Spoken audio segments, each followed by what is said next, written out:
You do everything right. You get into bed on time, clock a solid 8 hours of sleep, and yet you wake up feeling like you barely slept at all.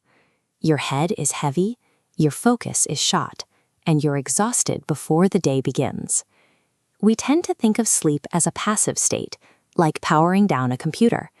But it's actually a period of aggressive biological maintenance, known as active cognitive recovery. While you're unconscious, your brain is working overtime to flush out cellular waste and wire new memories together. But there's a very good chance you are completely short-circuiting this repair process, and you're doing it every single night, right before your head hits the pillow. The culprit is that glowing device in your hand. Routine screen exposure in the hours leading up to bedtime actively dismantles your sleep architecture. That morning exhaustion has nothing to do with how many hours you stayed in bed. It is the direct result of systematically sabotaging your brain's nightly chemical repair cycle. To understand the damage, we must look at how this system is supposed to work. Around 8 p.m., natural environmental light begins to fade. Your brain relies on that fading light. It acts as a circadian trigger, signaling to your nervous system that the day is over and the maintenance phase needs to begin. This timeline tracks what happens next. As the room gets darker, we see a rising curve of recovery chemicals, like melatonin, flooding the system. By midnight, those chemical triggers have stabilized, locking the brain into solid, repeating blocks of deep sleep. Inside those stable blocks, the real work happens. Cerebrospinal fluid rushes in, physically flushing out toxic cellular waste, while your neurons solidify the pathways you need to learn and remember. Deep cognitive recovery is a highly dependent sequence. It requires that specific initial trigger, fading light, to run properly.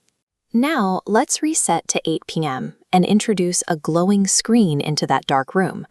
This side-by-side comparison shows the divergence. On the right, the light from the device hits your eyes and triggers receptor deception. Your brain is tricked into registering that the sun is still up. Look at the chemical response. While the natural baseline on the left rises, the screen user's chemical curve completely flatlines. Without those initial chemical signals, the entire structure collapses. As we move past midnight on the right, the deep sleep architecture is severely delayed, shortened, and fractured. You might successfully fall unconscious, but the physical clearing of toxins is severely diminished. Nighttime screen use is a mechanism that chemically disarms your brain's ability to repair itself. When you disrupt this cycle night after night, the damage compounds. It shows up as chronic brain fog, degraded focus, and a long-term deterioration in your memory recall.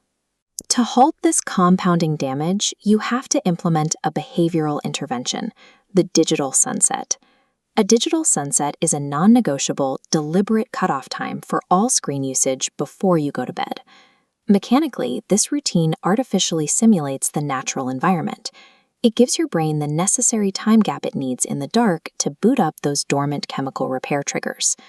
Think of this routine as a biological shield for your cognitive longevity, protecting the fragile hours when your brain is doing its most critical work. You cannot control the demands placed on your brain during the day, but by enforcing a digital sunset, you reclaim